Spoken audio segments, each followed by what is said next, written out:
Hello friends, welcome to our channel. आशा करती हूँ आप सब बहुत बढ़िया होंगे और मैं आपकी दोस्त यानी कि होस्ट फिर से एक नए वीडियो के साथ आई हूँ।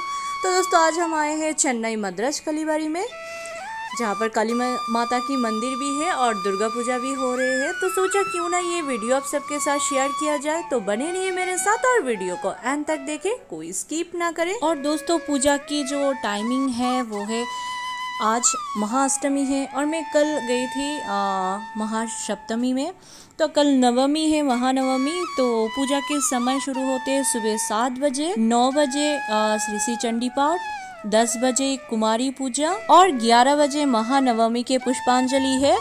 और 11:15 को दोस्तों फ्रूट प्रसाद वितरण होते हैं। और दोस्तों 1 बजे अन्न प्रसाद वितरण होते हैं। और दोस्तों, भोग प्रसाद की कोई पैसा नहीं देना पड़ता है।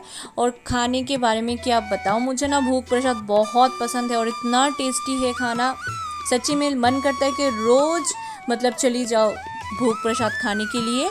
अगर आप घर में पार्सल लाना चाहते हो तो उसके लिए सिर्फ आपको 50 रुपीज़ पे करना पड़ेगा।